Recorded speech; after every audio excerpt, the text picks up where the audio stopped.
Nous continuons dans notre texte dans l'évangile de Marc. Nous continuons à voir les souffrances de Jésus. Il est important pour nous de nous rappeler que la raison pour laquelle que nous examinons la parole de Dieu, c'est pour que nos cœurs soient transformés. C'est pour que nos vies soient transformées, pour que nous soyons de plus en plus façonnés, transformés à l'image de notre Seigneur Jésus, pour nous préparer à sa rencontre. C'est pour cela que nous prenons la peine d'investir autant de temps à analyser ces textes, à venir à chaque dimanche pour servir le Seigneur, pour prier. Eh bien, c'est pour bénir son nom et aussi pour voir des cœurs transformés. C'est ça la finalité de ce que nous voulons faire. C'est de voir que Dieu transforme des vies, que Dieu bénisse.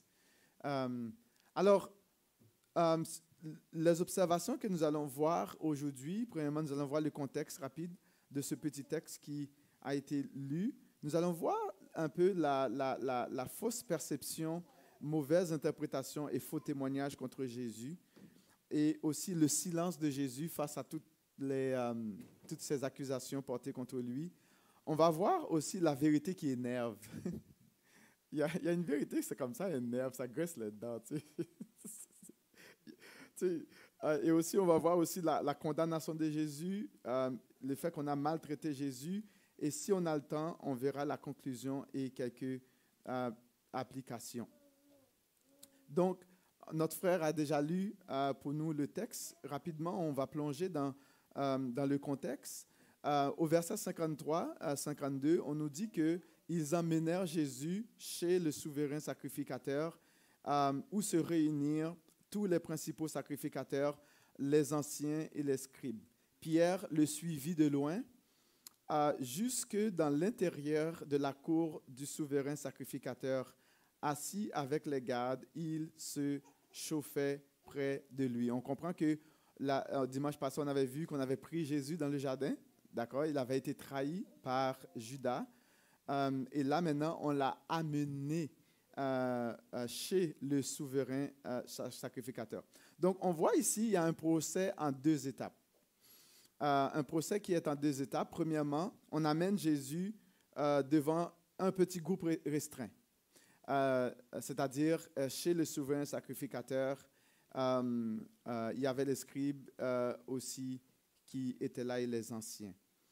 Et en deuxième volet, on va l'amener devant le grand tribunal, le Sanhédrin, pour être jugé. Mais entre-temps, on nous dit que lorsqu'ils étaient vraiment chez le souverain sacrificateur, Pierre, lui, il a quand même essayé, on peut le donner. On peut donner ça. Il a essayé de suivre. D'accord? Et je trouve ça bien, je trouve ça vraiment beau, rafraîchissant de voir vraiment Pierre. Pierre le suivit de loin à l'intérieur de la cour du souverain sacrificateur. Et c'est le seul quand même qu'on voit qu'on mentionne. C'est quand même vraiment spécial. C'est le seul qu'on a mentionné, il a essayé. C'est pour montrer que il avait quand même je pense que Pierre, il avait vraiment un désir sincère. Quand il avait dit à Jésus, je vais mourir avec toi, je suis sûr que Pierre, il était sincère, il n'était pas faux dans ce qu'il avait promis à Jésus. Mais c'est juste que souvent, la chair ne peut pas suivre. Nos bonnes volontés ne peuvent pas nécessairement accomplir les choses spirituelles de Dieu. C'est vraiment sa propre force qui peut nous aider à vraiment vivre la foi, vivre cette marche avec lui. Deuxième volet du jugement, le Sanhédrin. On comprend que le Sanhédrin était l'équivalence de la Cour suprême juive. Vous savez, dans chaque pays, il y a vraiment la Cour suprême. Les Romains avaient quand même donné certaines libertés aux chefs religieux juifs d'avoir leur propre leur tribunal à eux pour exercer certains jugements. Mais on comprend que c'est les Romains qui avaient quand même la domination, mais ils avaient quand même certaines choses qu'ils pouvaient régler. Donc, on comprend que le Sanhédrin comprenait à peu près, je pense, 71 ou 72 personnes. Je me demande, est-ce que c'était... Je me suis posé la question, mais comment, pourquoi 71, 72? Est-ce que c'était depuis lorsque Josué avait... Jéthro avait dit à Moïse, regarde, de choisir des hommes, et puis ils avaient choisi, quoi, 72? Je ne sais pas, 72, quelque chose comme ça, à peu près 70, 72, puis pour pouvoir juger le peuple. Je me demande, est-ce que c'est toujours dans cette tradition-là? Mais en tout cas, de toute façon, il y avait à peu près 71, 72 chefs religieux qui devaient exercer le rôle de juge des circonstances. Donc, ils étaient censés de juger. Ces personnes-là étaient censées de juger avec droiture, avec justice. Ils étaient supposés d'être impartials dans ce qu'ils font. Donc, il est important de comprendre que la vraie justice, quand on parle de vraie justice, n'existe pas dans ce monde. D'accord? Il n'existe pas. On entend beaucoup le mot justice, mais on doit comprendre que pour toi et moi, que la vraie justice n'existe pas hors de Dieu. Si, par contre, on a tué un membre de ta famille, le gouvernement a beau nous donner des millions pour essayer de compenser, on ne nous ramènera jamais cette vie perdue. Vous comprenez? Et si, disons que quelqu'un vous a blessé, on a beau faire 3 millions d'excuses, mais seulement Dieu est capable de guérir cette blessure. On a beau vraiment, même si on est maltraité, on a beau vraiment faire toutes les choses du monde, mais c'est seulement Dieu qui va être capable de pouvoir intervenir d'une manière spéciale. Dieu est le seul juste qui peut vraiment rendre justice. Le système de justice humain n'est que démagogie. N'est que cette démagogie, c'est semblant, des faux semblants, vous comprenez? Donc, ils ont essayé de toute façon, le sort de Jésus était déjà scellé. Le petit groupe les souverains sacrificateurs, les anciens, les scribes, ils avaient déjà scellé l'affaire. Dans leur tête, c'était clair pour eux, ils voulaient tuer Jésus. Donc, ils voulaient quand même, il y avait des semblants de justice, mais au fond, là, ce n'était que démagogie. Et cela me permet de vous dire que si tu vis une injustice, tu n'es pas seul. D'accord? Si tu vis, quelle que soit l'injustice que tu peux vivre dans ta vie, tu n'es pas seul. Jésus aussi a vécu plusieurs injustices. Personne n'était venu à son secours. Personne n'était venu au secours de Jésus. Et c'est pour cela qu'il te comprend et il se soucie de toi. Et ma prière pour toi, c'est quoi? Est que Dieu te donne la force et le courage pour vivre convenablement jusqu'à ce que Dieu lui-même puisse te faire justice. Si tu as été victime ou si en 2021 tu vas être victime de quelle que soit l'injustice, ma prière c'est que Dieu te donne le courage de continuer, tout comme Jésus a continué, jusqu'à ce que Dieu puisse te rendre justice. Parce que c'est vraiment Dieu seul qui peut te rendre cette vraie justice. Et nous allons voir vraiment comment ils ont traité Jésus.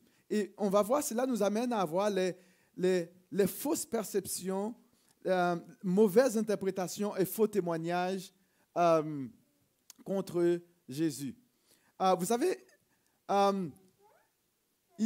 les fausses perceptions, il y a toujours un moteur qui produit un comportement bizarre.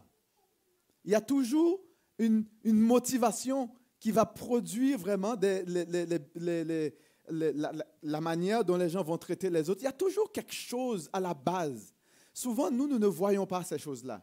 Les perceptions, les préconçus, toutes les choses sont déjà là en arrière de la tête. Nous voyons juste les effets, les symptômes.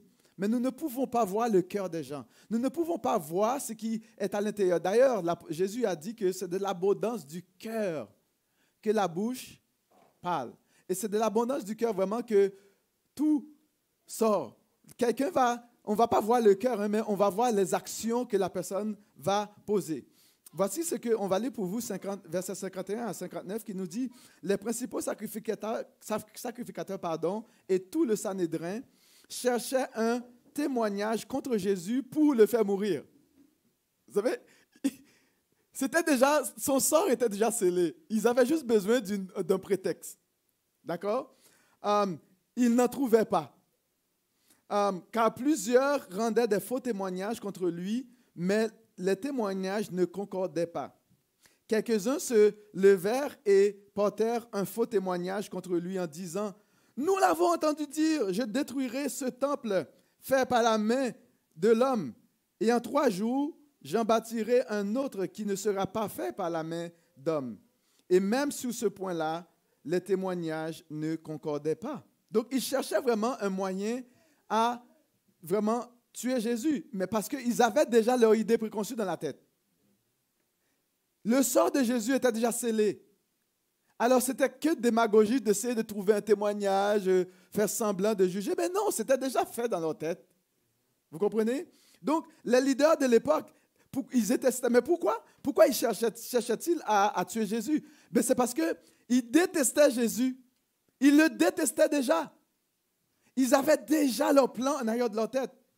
Vous comprenez? Jésus vivait à contre-courant et Jésus les dérangeait. Jésus leur dérangeait. Jésus ne vivait pas comme eux. Jésus ne suivait pas leur tradition.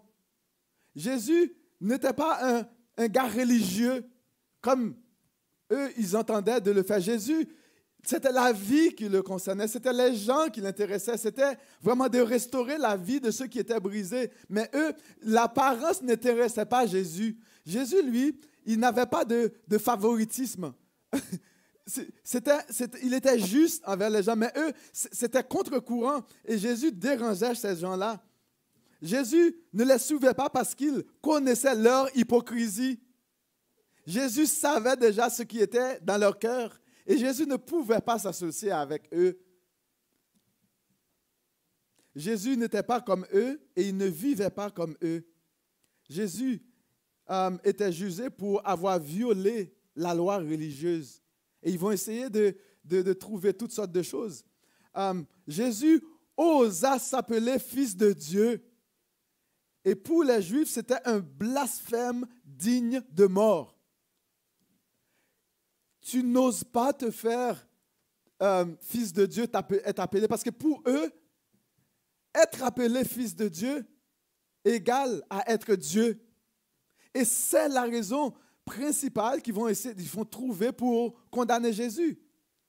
Donc, Jésus osa s'appeler fils de Dieu. Et si Jésus était physiquement présent avec nous, je me demande ce qu'il pensait parfois de cette pandémie aujourd'hui. Qu'est-ce qu'il aurait dit à cette pandémie? Est-ce qu'il aurait peur? Est-ce que vous avez déjà posé la question? Quels seraient les... Moi, je veux dire, la question m'est venue vraiment juste comme ça. Mais quel serait le comportement de Jésus? Bon, on a vu qu'il... Vous allez voir le comportement de Jésus face à cette situation. Vous savez, il y a toujours des situations qui se présentent. Jésus était vraiment face à cette situation. De son temps, bon, il était devant ses juges, des personnes qui essaient de le condamner. Mais souvent, et puis l'idée est juste venue à mon esprit, je vous pose la question, mais Jésus, lui, là, il réagirait comment face à cette pandémie? Est-ce qu'il aurait eu peur, comme on s'inquiète aujourd'hui? Face aux autorités sanitaires, c'est comme, s'il était là physiquement, il ferait quoi? Il dirait quoi de M. Legault? M. Aouda ou... Vous comprenez? Est-ce que Jésus serait un complotiste?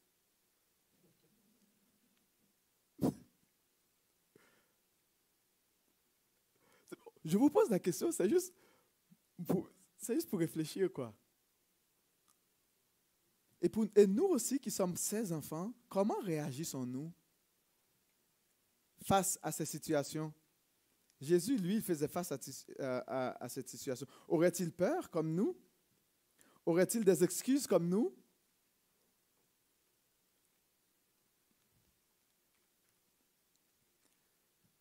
C'est intéressant de nous poser, que ferait Jésus dans une telle situation? Et on va voir son comportement, comment il a été, comment il a réagi. Peu importe, les leaders de l'époque de Jésus avaient déjà formulé le plan de le tuer. Pour le condamner, ils cherchaient juste un moyen efficace. Ils voulaient trouver un moyen efficace. Eh bien, et ce moyen efficace, c'était vraiment des faux témoignages, basés sur leur fausse perception, sur leur fausse interprétation des paroles de Jésus. Quand quelqu'un veut vraiment condamner un autre, il va piger dans son réservoir de fausses perceptions. Sa mauvaise façon de voir les choses, c'est là qu'il va piger. Dans son cœur, dans son bassin, dans son réservoir.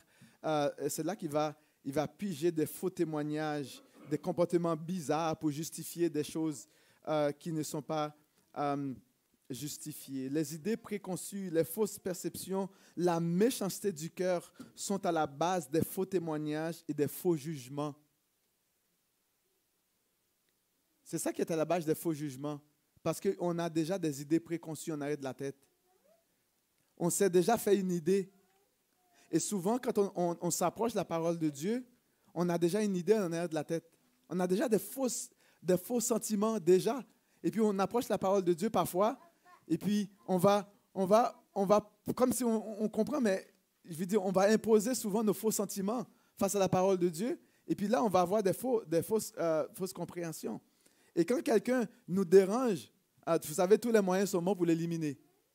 Et puis, on va piger dans nos faux sentiments, dans nos fausses perceptions, dans nos faux jugements pour pouvoir apporter tout ça, agir d'une manière vraiment qui n'est pas acceptable par rapport à la parole de Dieu. Et c'est ce que vraiment les souverains sacrificateurs ont fait. Marc nous dit que plusieurs rendaient des faux témoignages contre lui, mais sans succès, parce que ça ne tenait pas la route.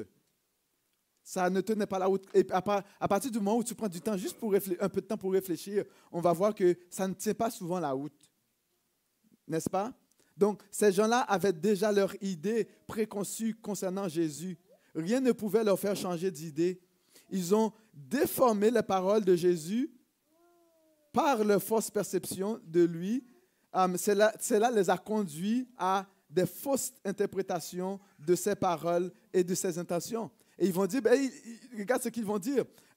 Vous savez, ils vont déformer la parole de Jésus. Ils vont dire, non, il a dit qu'il allait détruire ce temple fait de mains d'hommes. Ils ont ajouté, fait de mains d'hommes. Mais Jésus n'avait pas dit qu'il détruirait ce temple construit de mains d'hommes. Ils ont ajouté. Et tout comme d'ailleurs, Satan a ajouté, Jésus, est-ce que Dieu a réellement dit que vous ne mangerez pas tous les arbres du jardin? Donc, il va ajouter tous les arbres du jardin. Mais Dieu n'avait pas dit des choses comme ça, vous comprenez? Donc, on va ajouter un petit élément vraiment pour tordre le sens de la parole de Jésus ou de Dieu et pour arriver à leur fin. Jésus avait dit, détruisez, voici ce que Jésus avait dit dans Jean 2, verset 19. Il avait dit, détruisez ce temple et en 3 jours, je le relèverai. De quel temple parlait-il? Il parlait de son corps. Et eux, ils l'ont associé au temple. Vous comprenez? Jésus leur donnait ce métaphore. C'était juste une métaphore que Jésus avait utilisée en disant, bon, c'est vrai que le temple allait être détruit pareil de toute façon.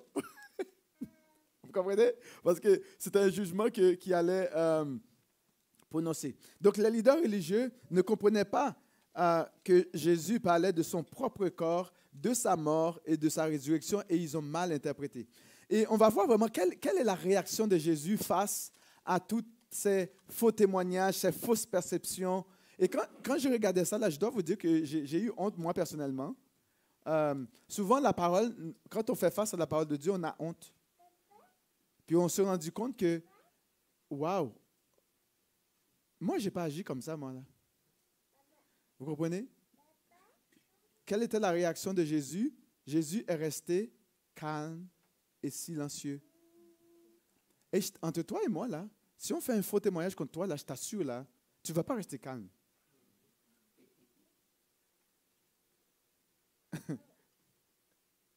Moi, j'apprends à être honnête avec moi-même, vous comprenez? Et puis parfois, je me suis dit, moi, wouh! Et puis j'apprends à dire, Seigneur, instruis-moi, parle à mon cœur. J'ai besoin tellement de ta grâce, Seigneur. Lui, il est resté calme, il est resté silencieux. En plus, ils vont continuer. On va voir le silence de Jésus dans Marc 14, 60, 61. Malgré tout, Jésus est resté calme. Il garda le silence. Et puis, c'est une chose, bien sûr, très difficile à faire lorsque tu es accusé injustement. En plus, quand tu sais qu'on t'a accusé injustement. D'accord? Souvent, on veut, c'est le feu. D'accord? Mais Jésus est resté calme. Notre tendance naturelle est de vouloir nous défendre et nous justifier. Verset 60 nous dit, alors le souverain sacrificateur se leva au milieu de l'assemblée, interrogea Jésus et dit, ne réponds-tu rien? Qu'est-ce que ces gens témoignent contre toi? Jésus est resté calme, silencieux. Verset 61 nous dit, Jésus garda le silence et ne répondit rien. Le souverain sacrificateur l'interrogea. Maintenant, il va lui poser une deuxième question. On va voir la première question avant, où Jésus, il lui dit, ne réponds-tu rien?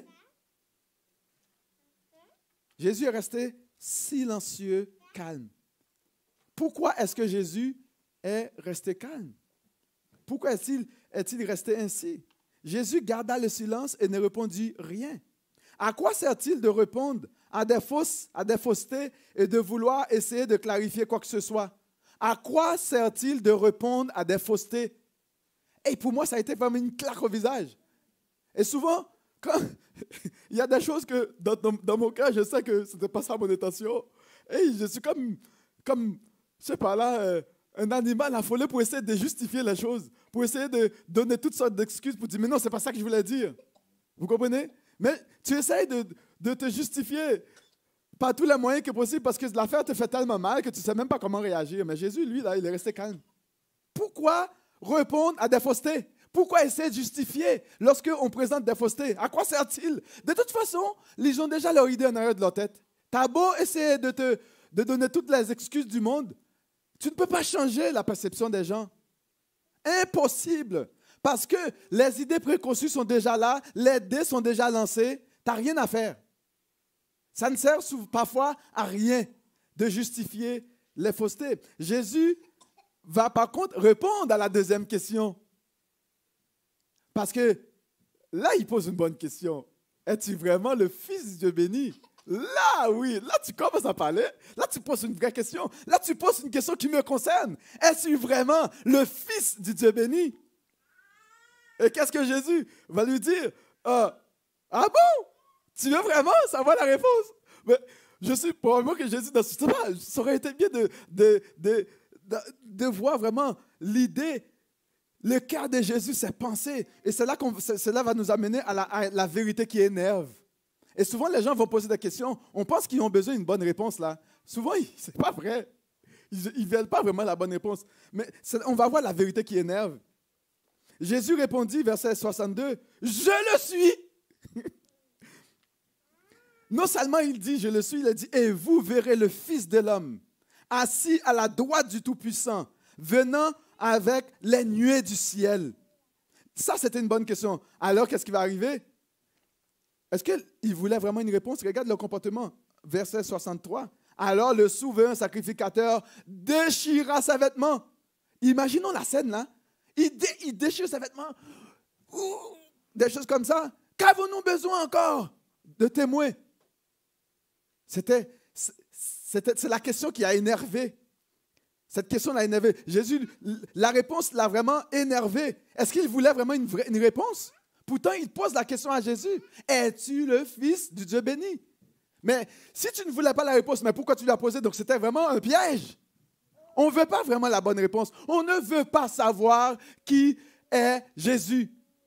Même si que les gens souvent posent une question, ce n'est pas ça qui nous intéresse vraiment. La divinité, la nature de Jésus, la vérité concernant Jésus n'intéresse pas les gens. Et souvent, ne nous intéresse pas. Et Jésus va dire, je le suis. Un des plus grands problèmes des êtres humains sur cette terre est de ne pas savoir qui ils sont. Mais Jésus savait qui il était. Tu vois, le problème numéro 1 de toute l'humanité, de tous les êtres humains, sans exception, c'est que nous ne savons pas qui nous sommes.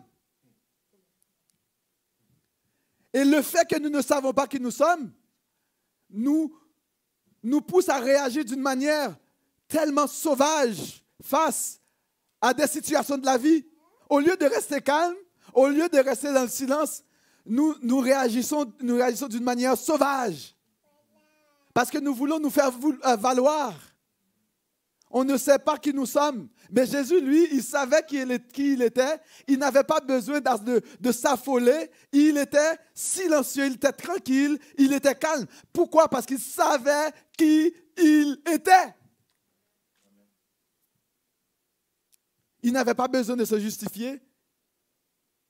Chacun essaie de se définir sur la base des choses éphémères. Jésus ne s'était pas défini sur la base des choses éphémères. Jésus savait qui il était et c'est tout ce qui importait pour lui. Il savait qu'il était le Fils du Dieu béni. Je le suis. En général, les gens n'ont pas de problème que Jésus soit un grand homme, un grand prophète, un grand révolutionnaire, un gentilhomme, un grand philanthrope. Je ne sais pas si c'est ça que le bon mot là. Quelqu'un qui donne des choses là. Hein? Les gens n'ont pas de problème avec ça. Les gens n'ont pas de problème. Un gars gentil, ils n'ont pas de problème. Mais c'est quoi le problème? Ils ont le problème avec le Fils de Dieu.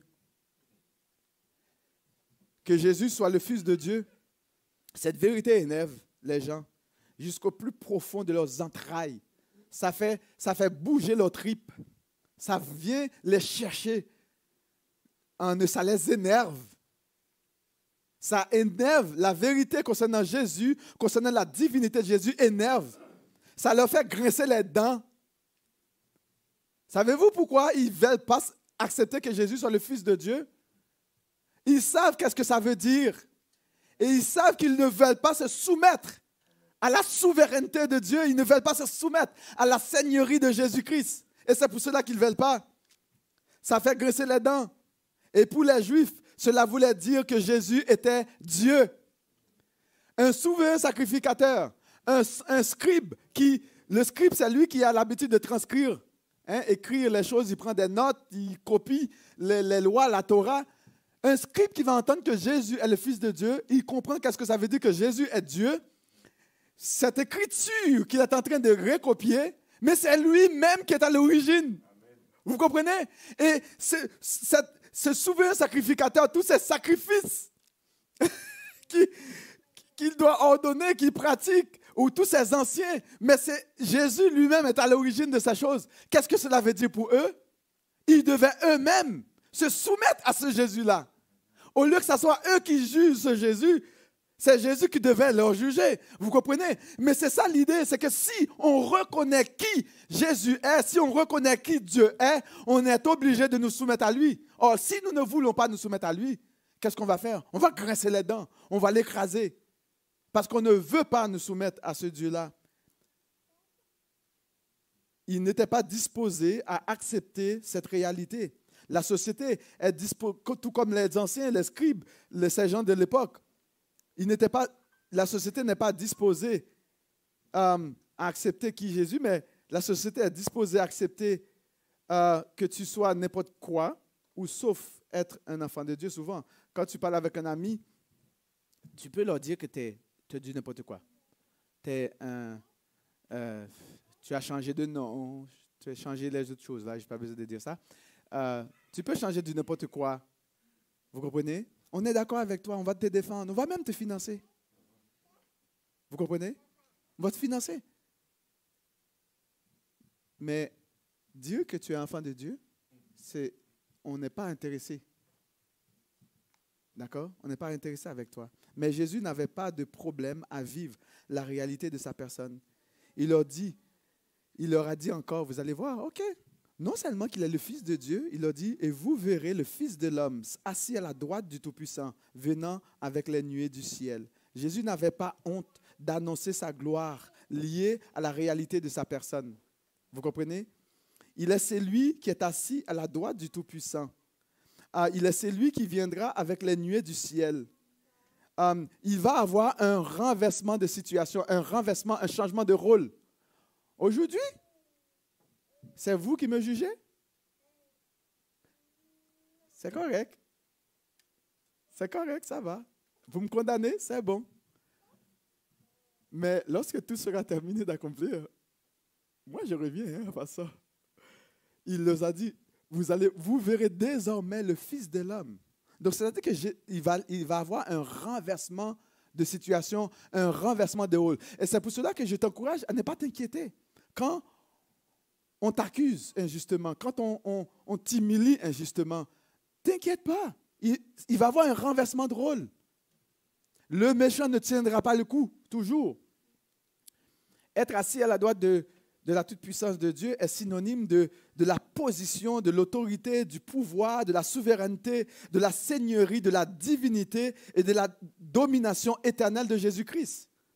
Et cela veut dire, c'est vraiment à la droite de Dieu, ça vraiment signifie vraiment puissance, force, pouvoir, autorité, domination, règne.